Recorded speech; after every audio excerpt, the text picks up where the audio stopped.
Taste the Daily. Ranipet மாவட்டம் அரக்கோணம் அருகே தன்னை ஏமாற்றி மிரட்டி திருமணம் செய்த திமுக நிர்வாகி மீது புகார் அளித்தும் காவல்துறையினர் நடவடிக்கை எடுக்கவில்லை என பாதிக்கப்பட்ட கல்லூரி மாணவி குற்றச்சாட்டு. திமுக நிர்வாகி 15க்கும் மேற்பட்ட பெண்களை ஏமாற்றி மோசடி செய்துள்ளதாகவும் பாதிக்கப்பட்ட பெண் புகார்.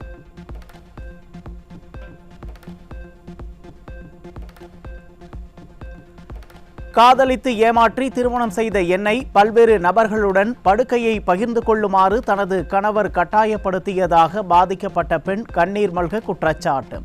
தனக்கு சிகரெட் துண்டுகளால் உடல் முழுவதும் சூடு வைத்து கொடுமைப்படுத்தியதாக இளம்பெண் வேதனை. டைமா கல்யாணம் பண்ணாங்க. அப்பா அம்மாவும் வரல கல்யாணத்துக்கு. கல்யாணம் பண்ணதுக்கு அப்புறமா டெய்லி செக்ஸ் டார்ச்சல் கொடுத்து இவங்கிட்ட போய் படு, இந்த மாதிரி அரசியல்வாதிக்கு இவங்க கூட போய் படு அப்படின்னு சொல்லி டெய்லி டார்ச்சல் பண்ணிட்டே இருந்தாரு. ஒரு கட்டத்துல முடியல, இவர் கொடுத்த டார்ச்சல்ல நான் பாய்சனே குடிச்சிட்டேன். திமுக நிர்வாகிக்கு ஏற்கனவே திருமணம் ஆனதை மறைத்துவிட்டு தன்னை ஏமாற்றி திருமணம் செய்து கொண்டதாக பாதிக்கப்பட்ட பெண் குற்றச்சாட்டு. நான் திமுகவில் உள்ளேன், தன்னை திருமணம் செய்து கொள்ளவில்லை என்றால் பெற்றோரை கொலை செய்து விடுவேன் என்று மிரட்டியதால் வேறு வழியின்றி திருமணம் செய்து கொண்டதாக இளம்பெண் புகார். நான் மட்டும் கிடையாது, என்ன மாதிரி 7 பொண்ணுங்க அந்த மாதிரி பாதிக்கப்பட்டிருக்கு. இதுக்கு அவங்க பொண்டாட்டி, அவருக்கு ஏற்கனவே கல்யாணம் வேற ஆயிடுச்சு. இதெல்லாம் தெரியாம ஏமாத்தி கல்யாணம் பண்றாரு. கல்யாணம் ஆயிடுச்சுன்னு கேட்டா எனக்கு குழந்தை இல்ல, உன்னை எப்படி பார்த்துப்பேன் அப்படி பார்த்துப்பேன் நடிச்சுட்டு நைட் ஆனா சைக்கோ மாதிரி உடம்பெல்லாம் கடிக்கிறது, போட்டு அடிக்கிறது, வெளில ஓட முடியாம கதவை லாக் பண்றது, இந்த மாதிரியே பண்ணிட்டு இருந்தாரு. தன்னை ஏமாற்றி திருமணம் செய்த தெய்வ செயல் ரத்தினம் திமுக நிர்வாகி என்பதால் காவல்துறை அவர் மீது நடவடிக்கை எடுக்க தயக்கம் காட்டுவதாக பாதிக்கப்பட்ட பெண் குற்றச்சாட்டு. பிரஷர் தாங்க முடியாம எல்லா இடத்துலயும் அலைஞ்சோம். நகர காவல் நிலையம், தாலுகா காவல் நிலையம், மகளிர் காவல் நிலையம், டிஜிபி ஆஃபீஸ் எல்லா இடத்துக்கும் போனேன். எஸ்பி ஆஃபீஸுக்கு கூட போனேன். அங்கேருந்து ஃபார்வர்ட் ஆகி லெட்டர் வருது, ஆனால் இவன் மேலே எடுக்க மாட்டுறாங்க. அப்படியே எஃப்ஐஆர் போட்டாலும் நான் கொடுக்குற லெட்டரை மறிச்சிட்டு அவனுக்கு சாதகமா போடுறாங்க. ஏன்னா அவன் டிஎம்கேல இருக்கிறான்றதால பயந்துட்டு.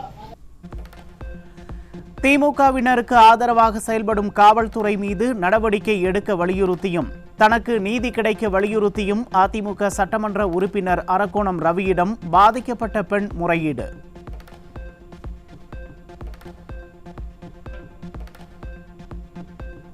பொள்ளாச்சி பாலியல் குற்ற வழக்கில் பாதிக்கப்பட்ட பெண்களுக்கு தலா 25 லட்சம் ரூபாய் இழப்பீடு அறிவித்திருப்பது ஸ்டாலினின் அப்பட்டமான அரசியல் நாடகம் என மக்கள் விமர்சனம். கடந்த 4 ஆண்டுகளில் தமிழகத்தில் பாலியல் குற்றச் செயலால் பாதிக்கப்பட்ட பெண்களின் எண்ணிக்கை ஆயிரங்களை கடந்துள்ளது.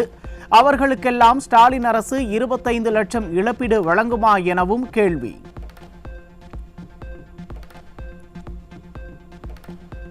புதுமண தம்பதி போல் குடும்பத்துடன் ஊட்டியில் போட்டோ ஷூட் நடத்திய ஸ்டாலின். தமிழகத்தில் கொலை, கொள்ளை, குழந்தைகள் மற்றும் பெண்களுக்கு எதிரான பாலியல் வன்கொடுமைகள் அதிகரித்துள்ள நிலையில் இதுபோன்ற ஷூட்டிங் எல்லாம் தேவைதானா முதல்வரே என்று மக்கள் கேள்வி.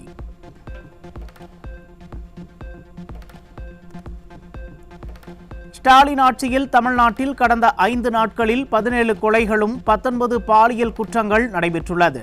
முதலமைச்சர் ஸ்டாலின் எதை பற்றியும் கவலைப்படாமல் ஊட்டியில் குடும்பத்துடன் போட்டோ ஷூட் நடத்தி வருவதாக மக்கள் குற்றச்சாட்டு.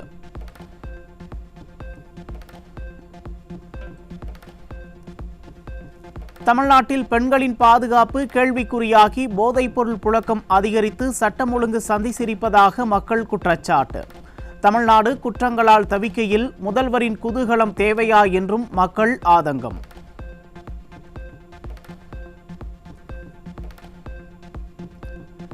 பள்ளி சிறுமி முதல் பல்லு போன பாட்டி வரை பாலியல் வன்கொடுமைகளுக்கு ஆளாக்கப்பட்டு வரும் நிலையில் ஊட்டி குளிரில் குதூகலமாக போட்டோ ஷூட் நடத்தும் ஸ்டாலின். மொத்தத்தில் கும்மி எரியுது, குடல் கருகுது, குழு குழு ஊட்டி போட்டோ ஷூட் கேட்கிறதா முதல்வரே என ஸ்டாலினுக்கு மக்கள் கேள்வி.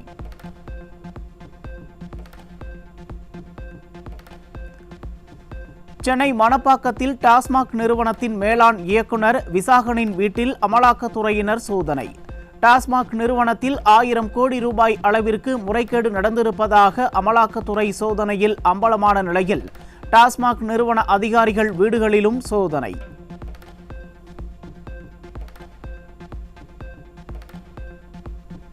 சென்னை மணப்பாக்கத்தில் உள்ள விசாகனின் வீட்டிற்கு சென்ற வாட்ஸ்அப் சாட்சிகளின் ஸ்கிரீன்ஷாட்டுகள் ஆவணங்கள் சிதறி கிடந்ததால் பரபரப்பு. வாட்ஸ்அப் சாட்களின் ஸ்கிரீன்ஷாட் ஆவணங்களை விசாகனின் வீட்டில் இருந்து யாரும் கிழித்து வீசினார்களா எனவும் விசாரணை.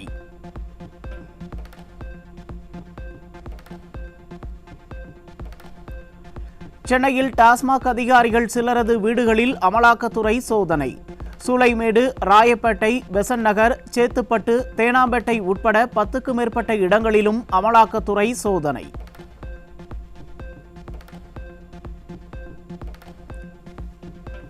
திமுகவினருக்கு நெருக்கமான டவுன் பிக்சர்ஸ் உரிமையாளர் ஆகாஷ் பாஸ்கரன் வீடு, அலுவலகங்களிலும் அமலாக்கத்துறையினர் சோதனை. பண மோசடி வழக்கு தொடர்பாக நடந்த சோதனையில் உதயநிதி பினாமியின் தொடர்புடைய குற்றச்சாட்டுகளும் எழுந்துள்ளதாக தகவல். தமிழ்நாடு மற்றும் புதுச்சேரியில் 8,71,239 பேர் எழுதிய 10ஆம் வகுப்பு பொதுத் தேர்வில் 8,17,261 பேர் தேர்ச்சி பெற்றுள்ளனர். 10ஆம் வகுப்பு பொதுத் தேர்வில் 93.80% மாணவ மாணவிகள் தேர்ச்சி பெற்றுள்ளதாக பள்ளிக் கல்வித்துறை அறிவிப்பு. 10ஆம் வகுப்பு பொதுத் தேர்வில் மாணவிகள் 95.88% பேரும் மாணவர்கள் 91.74% பேரும் தேர்ச்சி பெற்றுள்ளனர். மாணவர்களை விட 4.41% மாணவிகளே அதிகம் தேர்ச்சி பெற்றுள்ளனர். 10ஆம் வகுப்பு பொதுத் தேர்வில் அரசு பள்ளிகள் 91.26% மட்டுமே தேர்ச்சி பெற்ற நிலையில் தனியார் சுயநிதி பள்ளிகள் 97.99% பேர் தேர்ச்சி பெற்றுள்ளனர். ரசிகர் மன்ற தலைவரே பள்ளி கல்வித்துறை அமைச்சராக ஆக்கினால் அரசு பள்ளிகளின் தரம் எப்படி உயரும் என பெற்றோர் மற்றும் பொதுமக்கள் கேள்வி.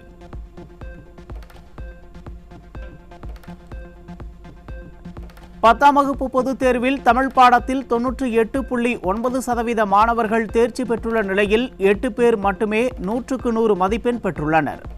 எங்கும் தமிழ், எதிலும் தமிழ் என்பதெல்லாம் வெறும் விளம்பரத்திற்காக மட்டுமா முதல்வரே என்று மக்கள் கேள்வி. 98.31% தேர்ச்சி பெற்று சிவகங்கை மாவட்டம் முதலிடத்திலும் 85.44% தேர்ச்சி விகிதத்துடன் கடைசி இடம் பிடித்த வேலூர். பள்ளி கல்வித்துறை அமைச்சர் அனைத்து மாவட்டங்களிலும் உள்ள அரசு பள்ளிகளில் ஆய்வு செய்ததாக வெற்று விளம்பரம் செய்து வந்த நிலையில் தேர்ச்சி சதவீதம் 90% ஏன் தாண்டவில்லை என்று மக்கள் கேள்வி. 10ஆம் வகுப்பு பொதுத் தேர்வை 15,652 பேர் புறக்கணித்ததாக அதிர்ச்சி தகவல் வெளியாகியுள்ளது. தமிழகத்தில் பல்வேறு பள்ளிகளில் பாலியல் ரீதியாக பாதிக்கப்பட்ட மாணவ மாணவிகள் தேர்வை புறக்கணித்து இருப்பதாக தகவல் வெளியாகியுள்ள நிலையில் திறனற்ற ஸ்டாலின் அரசின் அலட்சியமும் நிர்வாக சீர்கேடுமே இதற்கு காரணம் என பெற்றோர்கள் வேதனை.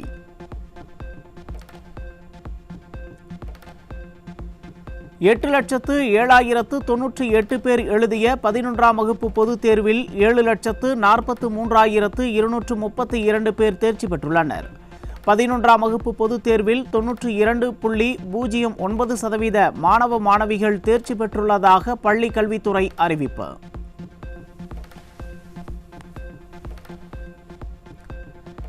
தமிழ்நாட்டில் 10ஆம் வகுப்பு பொதுத் தேர்வு முடிவு வெளியான நிலையில் 11ஆம் வகுப்பு பொதுத் தேர்வு மதிப்பெண் பட்டியல் பிற்பகல் 2 மணிக்கு வெளியாகிறது.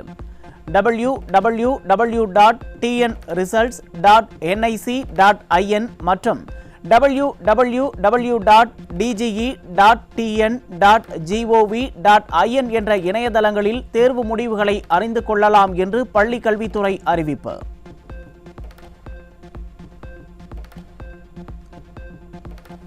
தினமும் 10 லட்சம் பயனாளர்களுக்கு சேவை வழங்குவதாக 2024 ஐநா விருது பெற்ற ஸ்டாலின் அரசின் மக்களை தேடி மருத்துவம் திட்டம். ஐநா பாராட்டு தங்களது பசியை ஆற்றுமா என மக்களை தேடி மருத்துவ திட்ட பணியாளர்கள் வேதனை.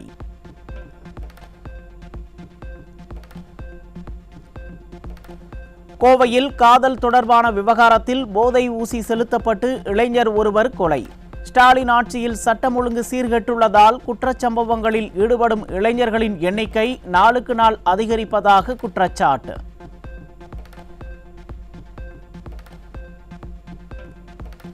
சென்னை அம்பத்தூர் அருகே கல்லூரி மாணவர்கள் மற்றும் தொழிலாளர்களின் வாழ்க்கையை சீரழிப்பதற்காக வைக்கப்பட்டிருந்த கஞ்சா சிக்கியது. 4 கிலோ கஞ்சாவுடன் இருவர் கைது செய்யப்பட்ட நிலையில் கஞ்சாவை விற்பனை செய்யும் மொத்த வியாபாரியையும் கைது செய்ய வேண்டும் என்று மக்கள் வலியுறுத்தல்.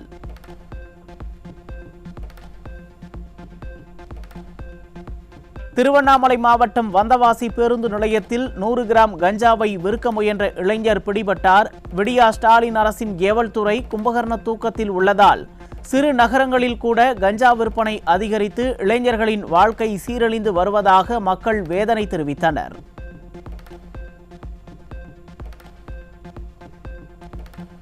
கன்னியாகுமரி மாவட்டம் நாகர்கோவில் அருகே மாணவர்களிடம் கஞ்சா விற்பனை செய்ய முயன்ற 6 பேர் சிக்கினர். விடியா ஸ்டாலின் ஆட்சியில் போதைப்பொருள் கடத்தல் கும்பல் சுதந்திரமாக நடமாடுவதாக மக்கள் குற்றச்சாட்டு.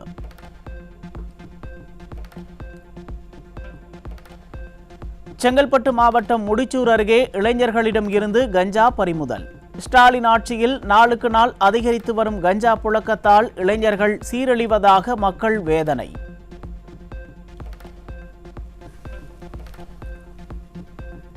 தமிழகத்தில் போதைப் பொருள் புழக்கம் அதிகரித்துள்ள நிலையில் சென்னையில் கலங்கரை என்ற போதை மீட்பு மற்றும் மறுவாழ்வு மையம் திறப்பு. போதைப் பொருட்களை ஒழிக்காமல் போதை தடுப்புக்கு இது மட்டும்தானா தீர்வு என பொதுமக்கள் கேள்வி.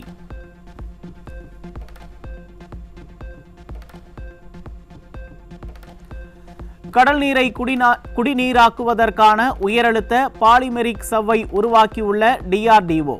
கடலோர பகுதிகளில் குடிநீர் தேவையை பூர்த்தி செய்வதற்கு பாதுகாப்பு ஆராய்ச்சி மற்றும் மேம்பாட்டு அமைப்பின் அசத்தல் கண்டுபிடிப்பு.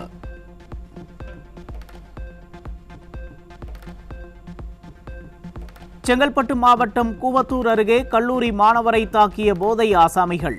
திறனற்ற திமுக அரசு மதுவை ஒழிக்காததால் போதை ஆசாமிகள் அடிதடியில் ஈடுபட்டு அராஜகத்தில் ஈடுபடுவது அதிகரித்து விட்டதாக மக்கள் குற்றச்சாட்டு.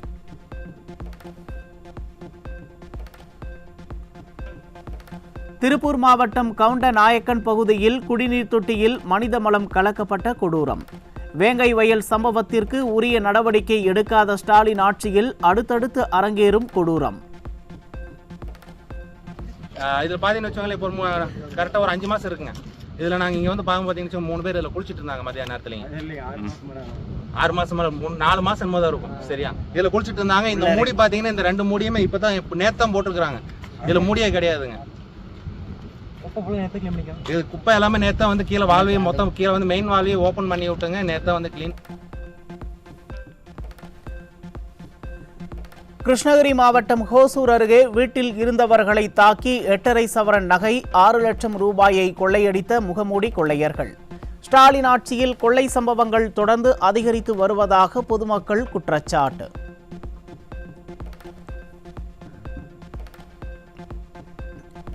திருவண்ணாமலை மாவட்டம் ஆரணி அருகே பாட்டி மீது பெட்ரோல் குண்டு வீசப்பட்டதில் அவரது பேத்தியான 3 வயது குழந்தை படுகாயம். ஊட்டியில் உல்லாசமாக உலாவரும் ஸ்டாலின் தனது ஆட்சியில் சட்டம் ஒழுங்கு சந்தி சிரிப்பதை நினைத்து பார்க்க வேண்டும் என மக்கள் விமர்சனம்.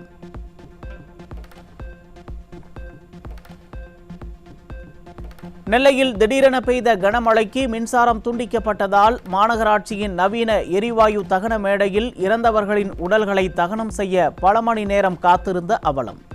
பலமுறை புகார் அளித்தும் ஸ்டாலின் அரசின் மாநகராட்சி நிர்வாகம் நடவடிக்கை எடுக்கவில்லை என பொதுமக்கள் குற்றச்சாட்டு.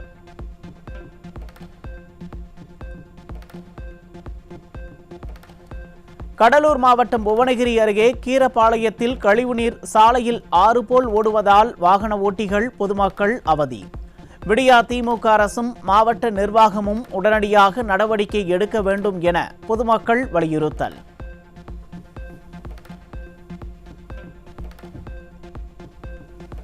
கடலூர் மாவட்டம் பன்ருட்டி அருகே இருசக்கர வாகனம் மீது தனியார் பேருந்து மோதி விபத்து.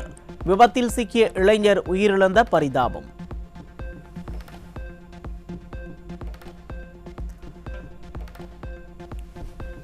புதுக்கோட்டை மாவட்டம் ஆலங்குடி அருகே சூறாவளி காற்றுடன் பெய்த மழையில் சிக்கி 100க்கும் மேற்பட்ட வாழை மரங்கள் சேதம். முறிந்து விழுந்த மின் கம்பங்களை மின்வாரிய ஊழியர்கள் உடனடியாக சரி செய்யாததால் மின்சாரம் இன்றி பொதுமக்கள் கடும் அவதி.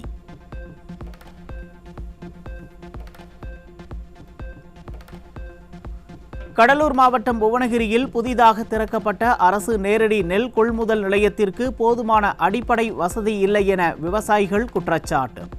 சாலையை சீரமைத்து மழைநீர் தேங்காதவாறு வைத்துக் கொள்ள வேண்டும் என திறனற்ற ஸ்டாலின் அரசின் மாவட்ட நிர்வாகத்திற்கு விவசாயிகள் வலியுறுத்தல்.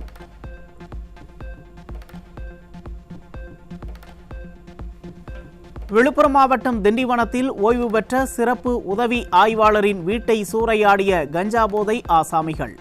தமிழகத்தின் சட்டம் ஒழுங்கு லட்சணத்தை காணொளியை பார்த்தாவது தெரிந்து கொள்ள வேண்டும் என மக்கள் விமர்சனம்.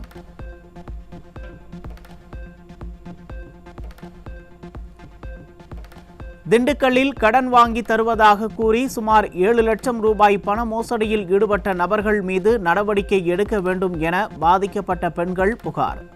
விடியா ஆட்சியின் லட்சணம் சந்தி சிரிப்பதால் பெண்கள் கூட துணிந்து மோசடி சம்பவங்களில் ஈடுபட்டு வருவதாக பொதுமக்கள் குற்றச்சாட்டு.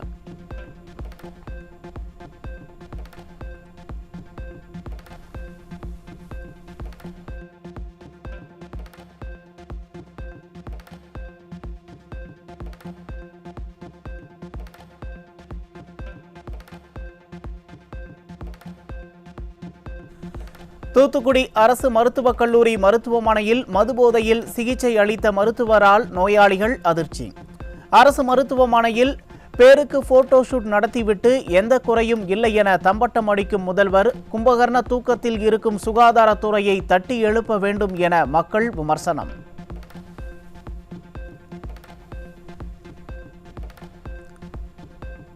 மயிலாடுதுறை மாவட்டம் குத்தாலத்தில் ஆக்கிரமிப்பை அகற்ற சென்ற இந்து அறநிலையத்துறை அதிகாரிகள் மற்றும் வியாபாரிகள் இடையே மோதல். இந்து அறநிலைய ஆட்சித்துறை துணை ஆணையர் வாகனத்தில் அரிவாள் உள்ளிட்ட ஆயுதங்கள் இருந்ததால் வியாபாரிகள் தங்களது கடைகளை அடைத்து சாலை மறியல்.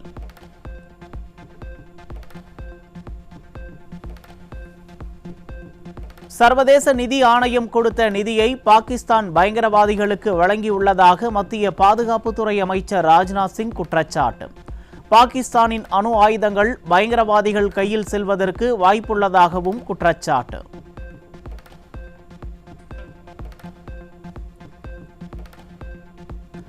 $14 கோடி நிதியை மசூத் ஆசார் என்ற தீவிரவாதிக்கு பாகிஸ்தான் அளித்துள்ளதாக பாதுகாப்புத்துறை அமைச்சர் ராஜ்நாத் சிங் குற்றச்சாட்டு. ஆபரேஷன் சிந்தூர் நடவடிக்கை இன்னும் முடியவில்லை என்றும் மத்திய அமைச்சர் ராஜ்நாத் சிங் பேச்சு.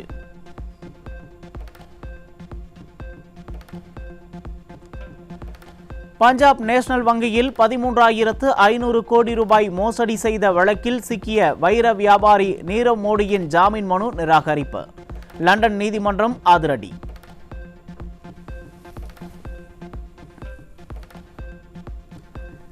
வக்பு சட்ட திருத்தத்திற்கு எதிராக தொடரப்பட்ட வழக்கு விசாரணை வரும் 20ஆம் தேதிக்கு ஒத்திவைப்பு. அதுவரையிலும் ஏற்கனவே பிறப்பிக்கப்பட்ட இடைக்கால உத்தரவு தொடரும் எனவும் உச்சநீதிமன்றம் உத்தரவு.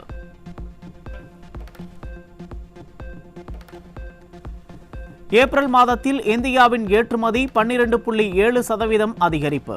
இறக்குமதி 15.7% ஆண்டுக்கு ஆண்டு அதிகரிப்புடன் விஞ்சியுள்ளதாக வர்த்தக அமைச்சகம் தகவல்.